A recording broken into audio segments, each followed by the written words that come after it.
भक्तिवेदांत स्वामी प्रभुपाद के फाउंडर आचार्य थे और उन्हें श्री कृष्ण के द्वारा दिए गए संदेश भगवत गीता सार को दुनिया भर में पहुंचाने का श्रेय जाता है। स्वामी प्रभुपाद जी एक महान संत सन्यासी थे।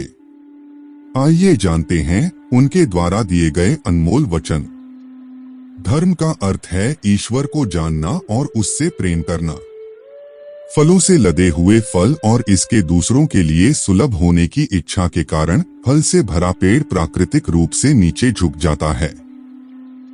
दर्शन के बिना धर्म भावना है या कभी कभी कट्टरता है, जबकि धर्म के बिना दर्शन मानसिक अटकलें हैं।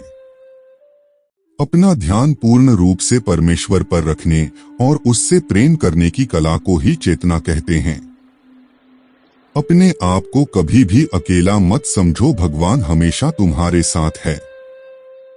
अच्छाई की विधा में काम करने से व्यक्ति पवित्र हो जाता है। काम जुनून में मोड़ में काम करता है और दुख में परिणाम अज्ञानता के मोड़ में प्रदर्शन किया। प्रथम श्रेणी का धर्म सिखाता है कि बिना किसी मकसद के ईश्वर से कैसे प्रेम किया जाए।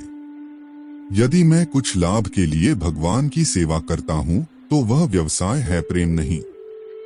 बंगाली में एक कहावत है कि एक बुरा राजा राज्य को बिगाड़ देता है और एक बुरी गृहिणी परिवार को बिगाड़ देती है। विनम्र ऋषि सच्चे ज्ञान के आधार पर एक विद्वान और सौम्य ब्राह्मण एक गाय, एक हाथी, एक कुत्ते और एक कुत्ते भक्षक के समान दृष्टि से देखता है। पुरुषों में कई हजारों लोगों में से एक पूर्णता के लिए प्रयास कर सकता है और जिन लोगों ने पूर्णता प्राप्त की है शायद ही कोई मुझे सच में जानता हो। जीभ के स्वाद के लिए जानवरों की हत्या अज्ञानता का सबसे बड़ा प्रकार है। क्योंकि भौतिकवादी कृष्ण को आध्यात्मिक रूप से नहीं समझ सकते हैं, उन्हें सलाह दी जाती है कि वे भौतिक चीजों पर ध्यान केंद्रित करें और यह देखने की कोशिश करें कि किस प्रकार से भौतिक प्रतिनिधित्व द्वारा कृष्ण प्रकट होते हैं। मनुष्य के लिए मन बंधन का कारण है और मन मुक्ति का कारण है। इंद्रिय वस्तुओं में अवशोषित मन बंधन का कारण है और इंद्रिय वस्तुओं से अलग किया गया मन मुक्ति का कारण है। हरे कृष्ण मंत्र का यह जाप आध्यात्मिक मंच से किया जाता है और इस प्रकार यह ध्वनि कंपन अंतरात्मा के सभी निचले स्तर से परे हो जाता है, अर्थात कामुक, मानसिक और बौद्धिक।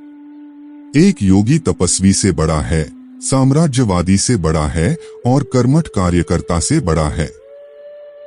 इसलिए हे अर्जुन, सभी परिस्थितियों में योगी बनो।